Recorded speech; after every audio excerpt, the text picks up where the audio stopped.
Acknowledgements. To my husband, thank you for standing by me while I poured myself into writing this, my very first book. Your patience, kindness, and unwavering support have meant everything.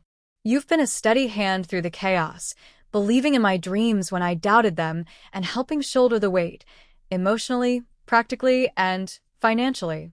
Because of you, this dream took shape. I am endlessly, eternally grateful. To my daughters, this book is more than just pages and ink. It's a piece of me, a legacy I leave for you. My hope is that it shows you what's possible when you chase your passion without apology. You are both extraordinary, strong, smart, and wildly capable.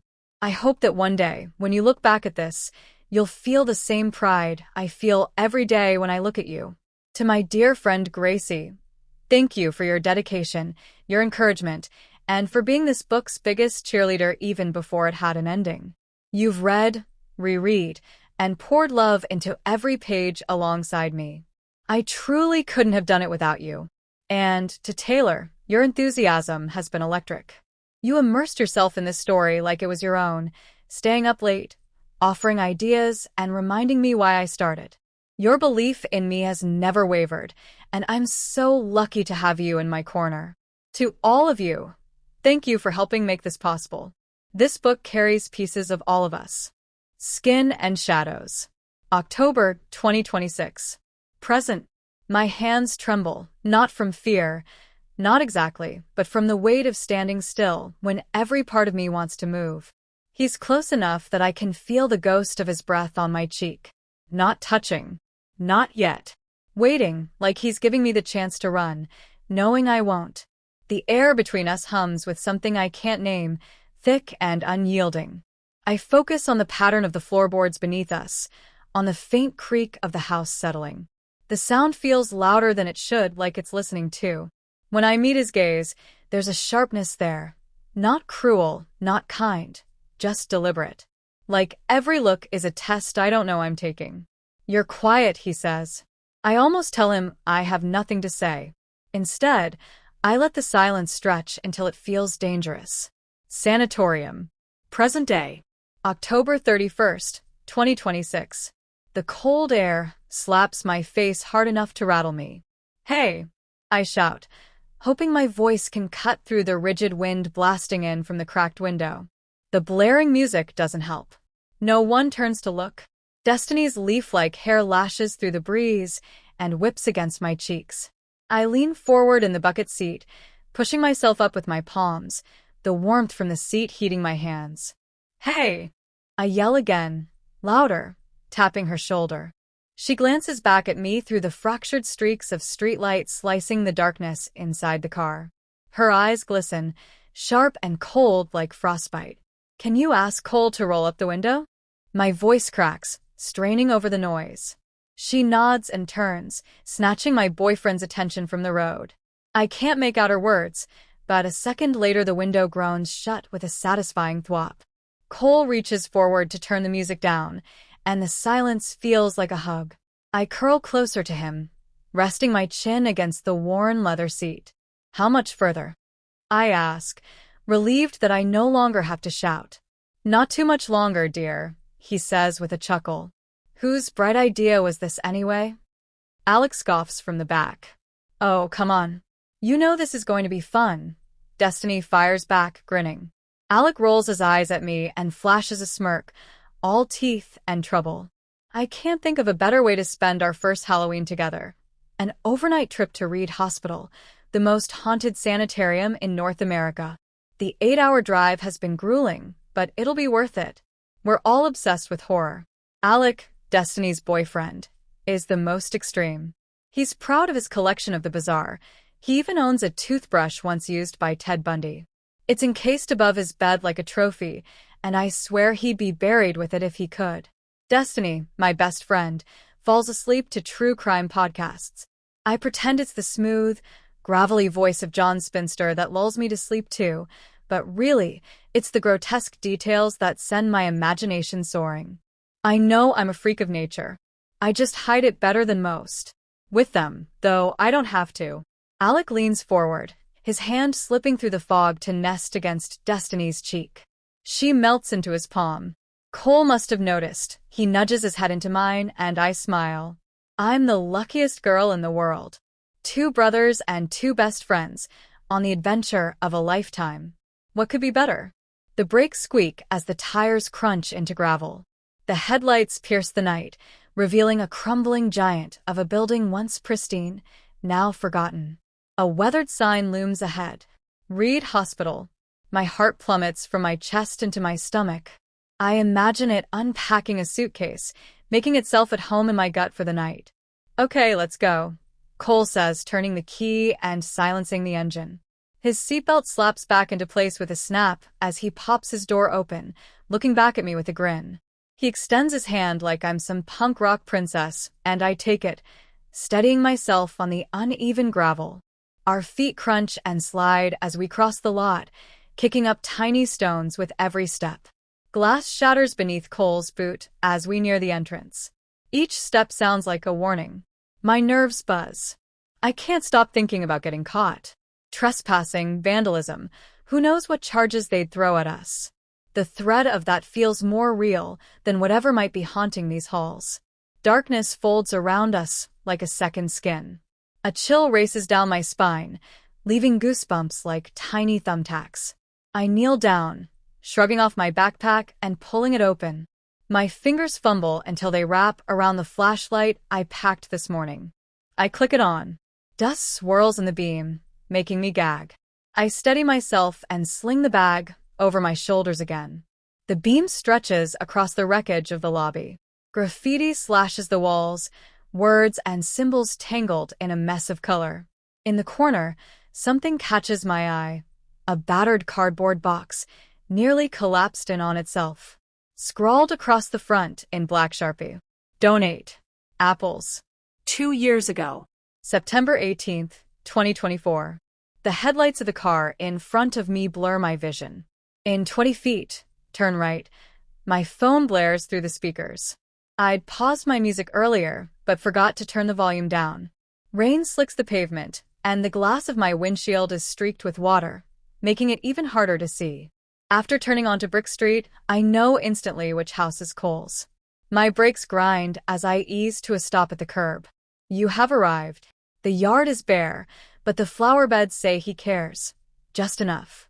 Hydrangeas, weather-worn and drooping, cling to life against the shifting seasons. A lone tire swing creaks in the breeze like a forgotten noose, and the grass, patchy but proud, begs for attention. I unclip my seatbelt and flip the visor down. Sliding the mirror open, I glance at my reflection.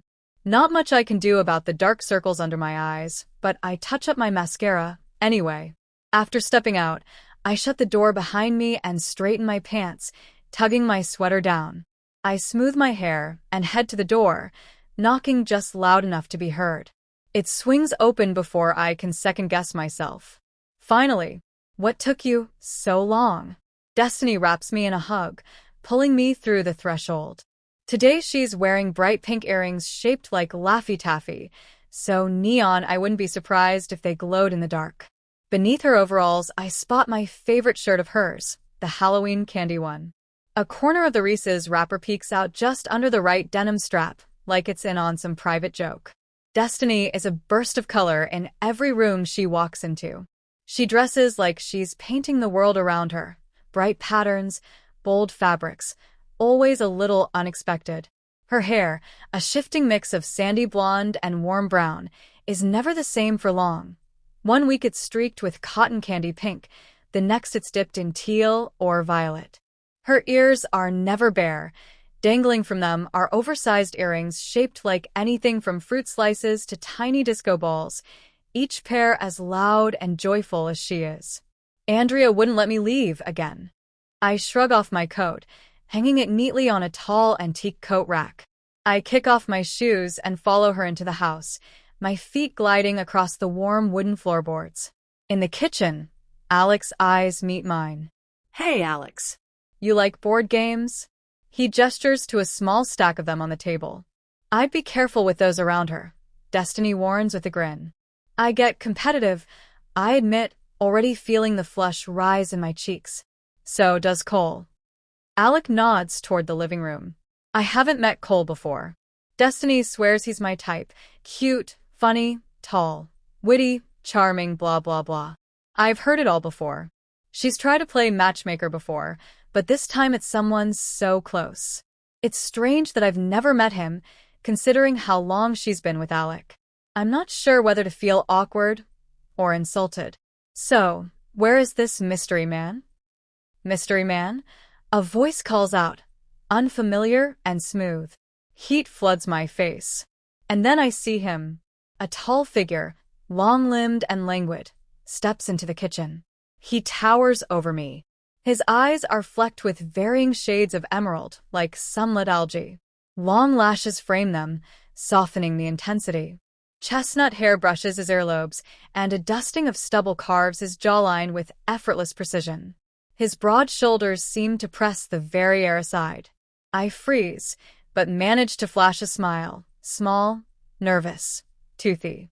Let's play apples to apples, Cole says, looking over at Alec.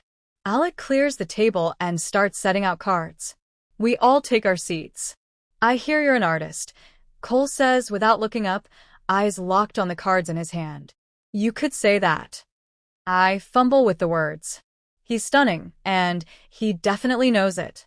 He looks like he stepped off the cover of an indie band's album. She'll never admit it, but she's really good, Destiny says, already pulling up my Instagram. She reaches across the table and hands her phone to Cole. He scrolls slowly. I watch, barely breathing. These are amazing. He nudges my shoulder lightly. My skin burns where we touch. I feel naked. Like all the little pieces of me are laid out in the open, dissected and displayed. Did you hear about the horror expo next Saturday? Destiny asks, glancing up. Where at? Cole finally looks at her. Downtown. We should all go. She throws me a wink. I smirk, hiding my nerves. Hours pass in a blur of laughter. My cheeks hurt from smiling. Well, I'm heading to bed, lovebirds.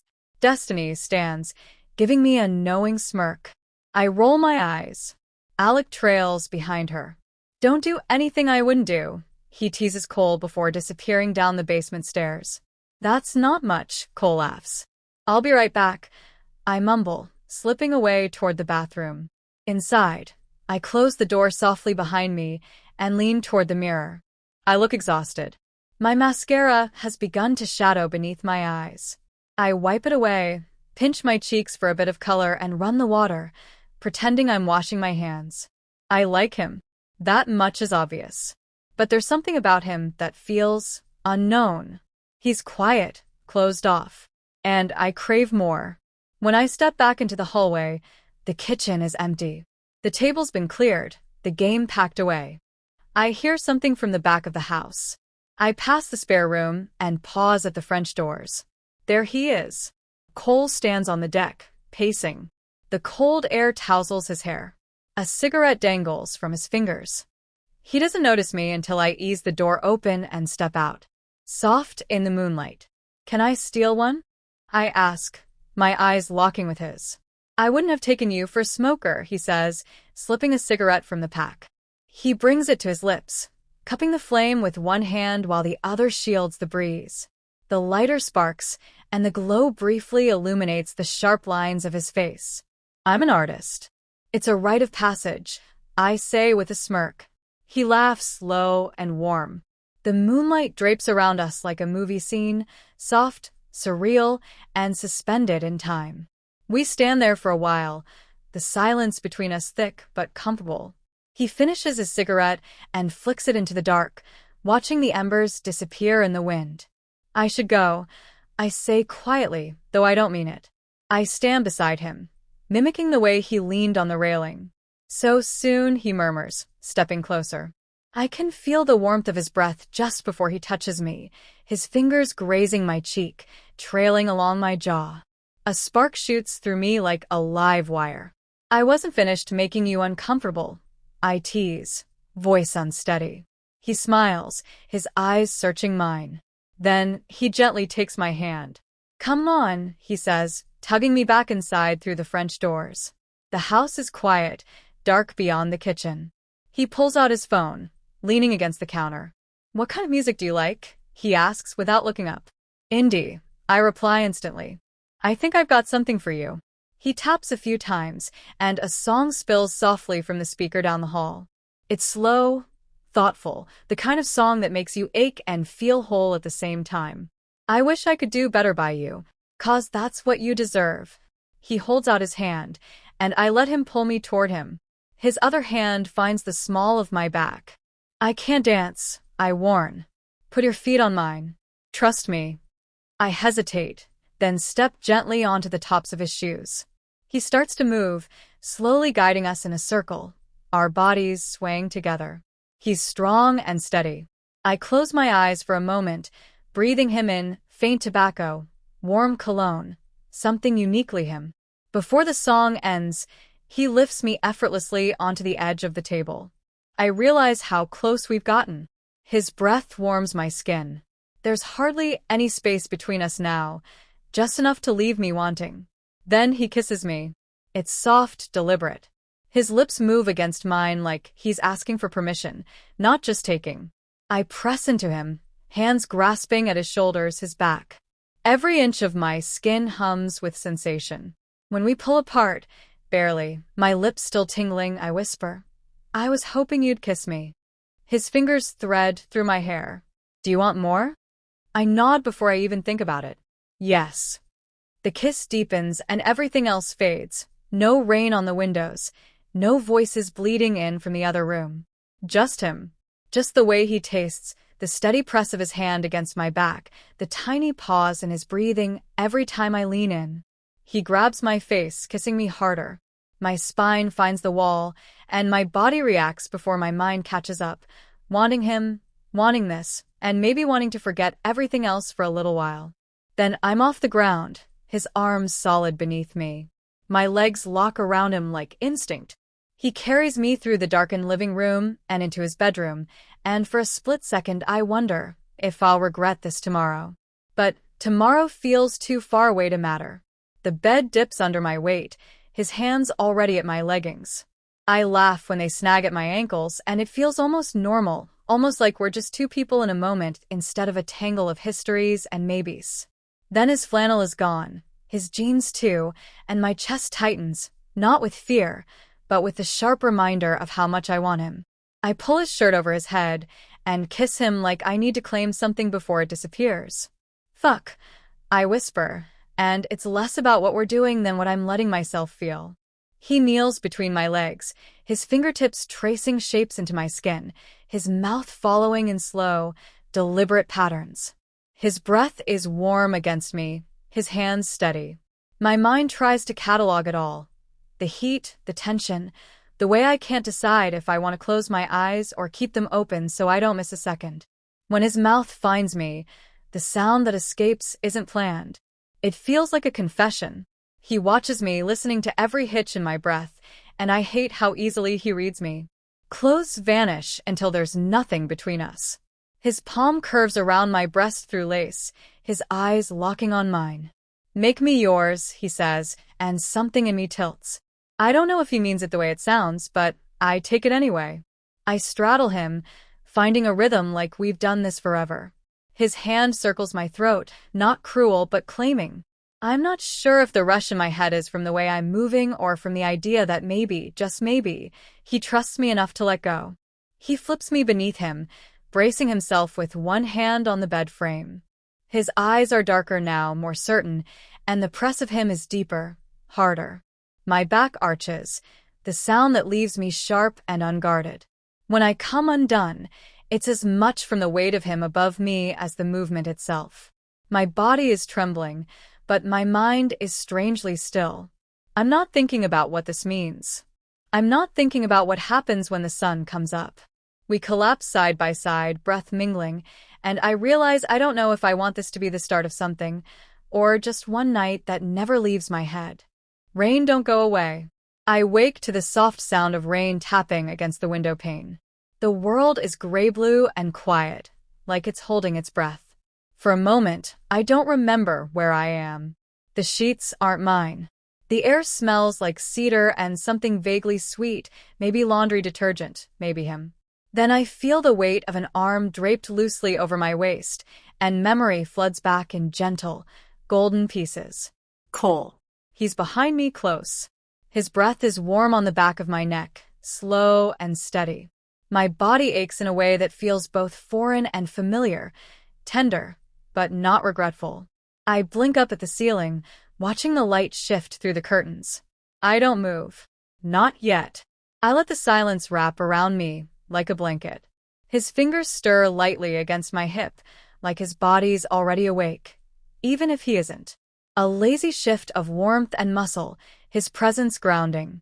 I feel the tension in my chest begin to dissolve. You awake. His voice is low, scratchy with sleep.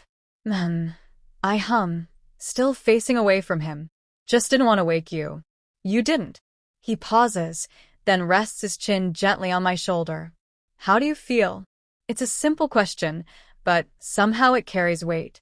A flicker of worry, of care, leaves between the words. I turn over to face him, the sheet slipping just enough to expose the bare line of my collarbone. I feel okay. I say honestly. Good, actually. Maybe a little sore.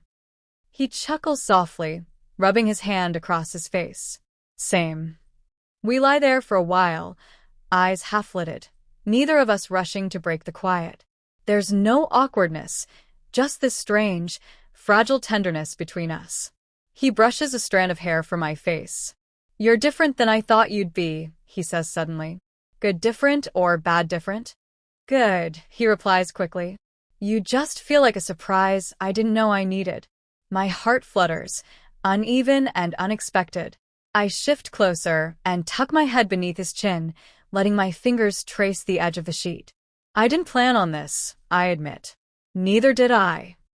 A moment passes. Maybe two. But I'm glad it happened, he adds. I nod against his chest. Outside, the rain keeps falling. In here, time slows. And for once, I let myself just be still. Not overthinking. Not planning. Just lying in the arms of someone who might be a mystery, but maybe, just maybe, one worth unraveling. Sitting in silence. October 2026. Upon closer inspection, we realized we were standing in what had once been a kitchen and dining hall. I could almost hear the clatter of dishes, the sharp crash of glass cups smashing to the floor in the chaos of mealtimes. I imagine the scraping of shattered pieces swept up with a worn broom, its pine bristles making that shrill scratching sound that would have sent fragile minds spiraling. I wonder if they ever made it out. The people who had once lived here, were they pushed back into a world they no longer recognized? A world that never waited for them to catch up? If I've learned anything from my nightly true crime marathons, it's that places like this never loosen their grip. They stain souls like red wine on linen. Women were imprisoned here for simply thinking about masturbation, diagnosed with hysteria. What happened to them once these doors were locked for good? Did they disappear into the streets, or worse, end up in prisons more literal than this one? I make a mental note to research it when I get home. I know I won't have a moment to spare while we're here. A sudden crash jolts me from my thoughts. We all freeze. My eyes lock with Destiny's. Without saying a word, we both duck behind the long wooden counter. The boys bolt out of the room, leaving us behind. Figures. We sit in silence, our breathing shallow. The shadows seem heavier now. The air itself feels like it's listening. Then Destiny leans close, whispering near my ear, her hand trembling against my bare arm. Do you think it's safe to move? Her voice is warm but raw, and I peel myself from the fog of dissociation just enough to nod. My eyes have adjusted to the dark, letting in the faint moonlight streaming through the broken windows. Still crouched, I shift and run my hand along the dusty shelves behind the counter. My sneakers squeak softly on the linoleum, skating across shards of glass. Destiny snatches my hand before I get too far. I turn to her and press a finger to my lips. If we hadn't already been hidden well enough, the glow-in-the-dark skeleton grinning from her t-shirt would have betrayed us, its bones faintly pulsing in the dark like it had secrets of its own to tell. Shoo. I inch forward, careful not to make a sound, and peer around the corner. The hallway is quiet, too quiet. I don't see them, I whisper. Destiny scans the room, then grabs my hand tightly. I can't believe they just left us, she hisses, half annoyed, half amused. I mutter with an eye roll. They're gonna shit themselves without us, she adds, barely suppressing a laugh. She covers her mouth, shaking with silent giggles. Still squatting, I take her hand again and lead us toward the open doorway into the hall. Each step across the dusty floor feels like stepping on ancient bones. To the right, there's a room with a missing door. Its frame is scratched, as though someone or something tried desperately to claw their way out. Inside, old metal shelves line the walls. Stacks of board games, smothered in decades of dust, rest precariously like forgotten memories. Monopoly, Sorry, Guess Who, and more, trapped in time. Holy shit, Destiny whispers, running a finger along the top of a game box, cutting a clean line through the grime. She tugs one loose, and the rest collapse with a thunderous clatter. Well, I say, watching the chaos, there goes being quiet. She clutches a box of apples to apples like it's sacred. Do you remember when we used to play this? She asks. Back when I was too afraid to make a wrong move around Cole, I reply with a smirk. You mean when you were insecure? Her eyes sparkle with mischief. Hey, I wasn't gonna say that. But it's true, isn't it? I laugh. Yeah, it is. It's okay to admit you've changed. A lot has happened. She drops the box onto another dusty pile. A cloud of powdery air blooms up around us, and I cough sharply, reaching instinctively for my pocket. The outline of my inhaler presses into my palm. Comforting. And then, shouting. Hey guys, you've got to see this. We scramble to our feet, bumping into each other in the chaos. Destiny trips, and we both fall to the ground, laughing despite ourselves. I stand, brushing off my jeans, and offer her a hand. Cole appears in the hallway, sweat beading at his temples, hair wild and streaked with dust. Two dark smudges hover above his brows.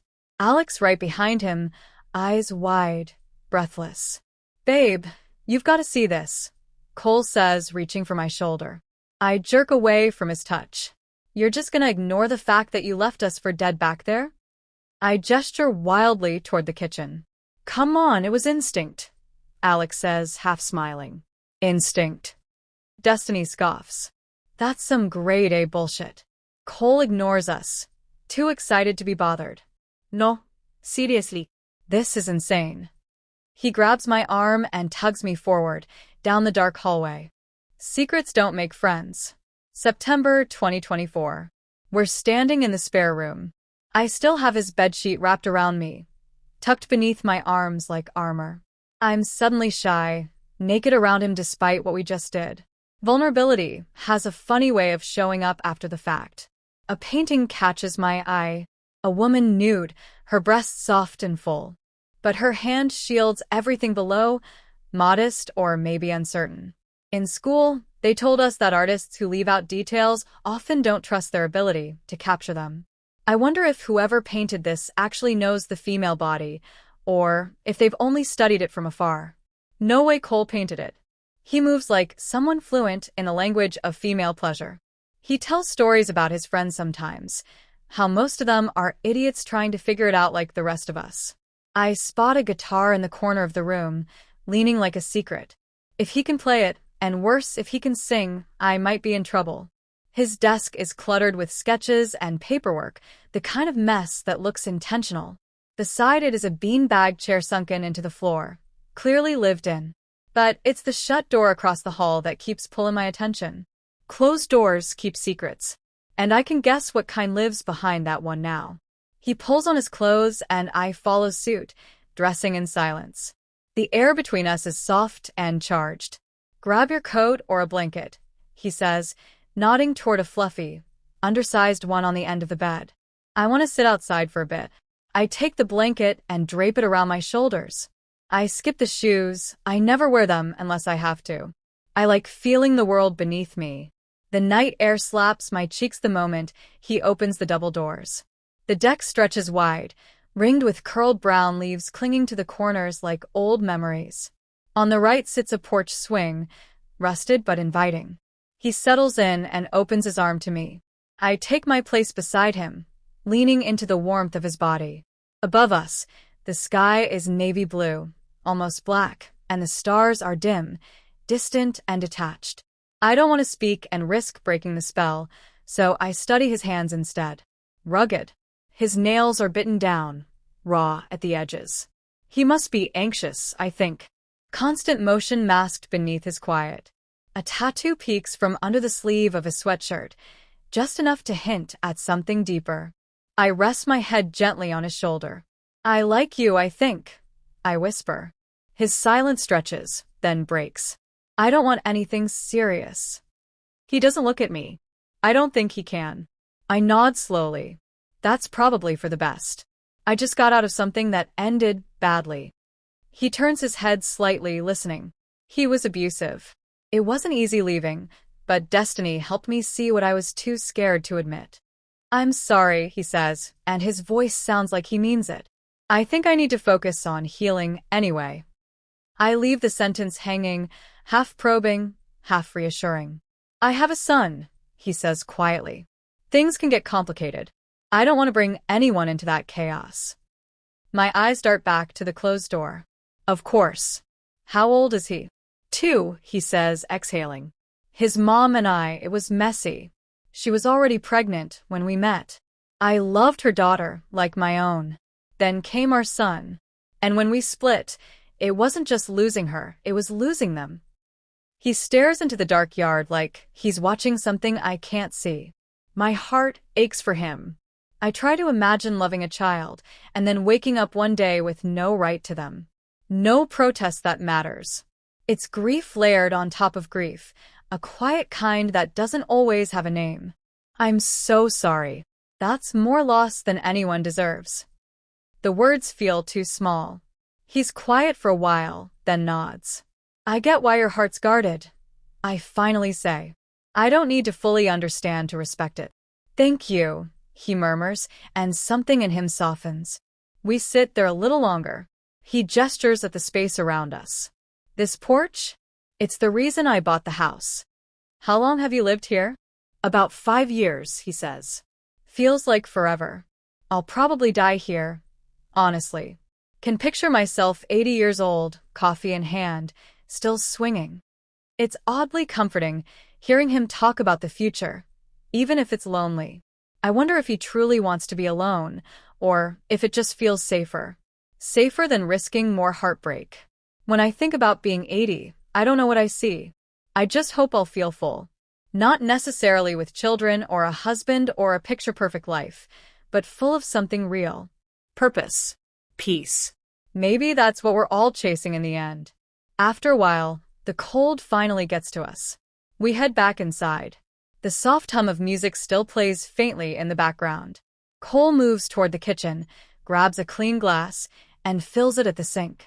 He drinks the whole thing in seconds, like someone who's forgotten how thirsty they were. Want something? He asks. I'm good, thank you. I watch him from the counter and hop up to sit on it, blanket still wrapped around me. He walks over and nestles between my knees, placing a soft kiss on my lips. Do you want to sleep over? I glance at the clock on the stove. 2:04 a.m. I have work tomorrow, but not until 8.